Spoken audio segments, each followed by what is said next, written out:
নমস্কার বন্ধুরা, যোজনা হেল্প বাংলা চ্যানেলের আরেকটি নতুন ভিডিওতে আপনাদের সকলকে স্বাগত জানাই। বর্তমানে পশ্চিমবঙ্গ তথা গোটা ভারতবর্ষে বেকারত্বের সংখ্যা দিন দিন বেড়েই চলেছে, অর্থাৎ শূন্যপদ রয়েছে, অথচ কিন্তু নিয়োগ করছে না, সে রাজ্য সরকার হোক কিংবা কেন্দ্র সরকার হোক। সম্প্রতি ইন্ডিয়া পোস্ট জিডিএস রিক্রুটমেন্ট 2024 একটি বিজ্ঞপ্তি প্রকাশ করেছে যে 35,000-এর বেশি শূন্যপদে নিয়োগ হবে সেখানে, এবং পরীক্ষা ছাড়াই হবে নিয়োগ।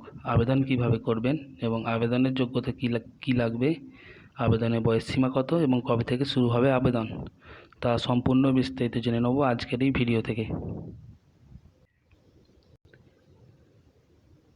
মাধ্যমিক পাস করা ভারতীয় শিক্ষা পড়ুয়াদের জন্য ভারতীয় পোস্ট অফিস পক্ষ থেকে চাকরির একটি বিজ্ঞপ্তি প্রকাশ করা হয়েছে। গ্রামীণ ডাকসেবক পদে 35,000-এরও বেশি প্রার্থী নিয়োগ করা হবে বলে বিজ্ঞপ্তিতে জানানো হয়েছে।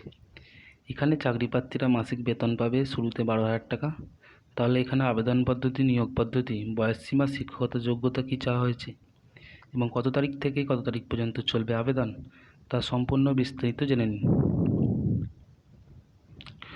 কতগুলো শূন্যপদ ও তার সংখ্যা। ভারতীয় পোস্ট অফিসের পক্ষ থেকে যে বিজ্ঞপ্তিটি প্রকাশিত হয়েছে সেখানে জিডিএস তথা গ্রামীণ ডাকসেবক পদে নিয়োগ হবে। তবে বিজ্ঞপ্তিতে জানিয়েছে যে এখানে 35,000-এরও বেশি শূন্যপদ রয়েছে।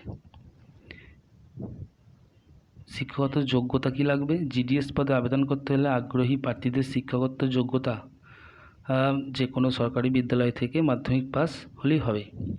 বয়সসীমা, জিডিএস পদে আবেদন করতে হলে আগ্রহী প্রার্থীদের বয়সসীমা সর্বনিম্ন 18 বছর হতে হবে।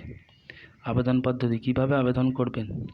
ভারতীয় পোস্ট অফিসের গ্রামীণ ডাকসেবক পদে এখনও পর্যন্ত আবেদন শুরু হয়নি, তবে ভারতের জিডিএস ইউনিয়নের সচিব জানিয়েছেন আগামী 15ই জুলাই 2024 তারিখে বিজ্ঞপ্তি প্রকাশ হবে এবং 20 জুলাই 2024 তারিখ থেকে আবেদন শুরু হবে। তাহলে ডেটটা মনে রাখবেন, 15 জুলাই 2024 তারিখে বিজ্ঞপ্তি প্রকাশ করা হবে এবং 20 জুলাই 2024 তারিখ থেকে আবেদন শুরু হবে। অতএব আগ্রহী প্রার্থীরা অনলাইন অফলাইনের মাধ্যমে আবেদন করতে পারবেন। একজন আগ্রহী প্রার্থীকে ভারতীয় পোস্ট অফিসের অফিসিয়াল ওয়েবসাইটে গিয়ে জিডিএস পদের অ্যাপ্লাই নাও অপশানে ক্লিক করতে হবে। তারপর প্রয়োজনীয় তথ্য দিয়ে ফর্মটি ফিল আপ করতে হবে এবং প্রয়োজনীয় নথিপত্রগুলো স্ক্যান করে আপলোড করতে হবে। তারপর সাবমিট বাটনে ক্লিক করতে হবে এবং আবেদন মূল্য প্রদান করলে আপনার আবেদনটি সম্পন্ন হয়ে যাবে। কত তারিখ থেকে আবেদন শুরু হবে? আবেদনটি শুরু হচ্ছে ভারতীয় পোস্ট অফিসের গ্রামীণ ডাকসেবক পদে আবেদনটি শুরু হচ্ছে আগামী 20/7/2024 তারিখ থেকে 25/7/2024 তারিখের মধ্যে। তো বন্ধুরা, এই ছিল ইন্ডিয়া পোস্টের জিডিএস রিক্রুটমেন্টের লেটেস্ট আপডেট, এবং পরবর্তী আপডেট পেতে এই চ্যানেলটির সঙ্গে যুক্ত থাকবেন এবং চ্যানেলটিকে সাবস্ক্রাইব করে নেবেন। ধন্যবাদ।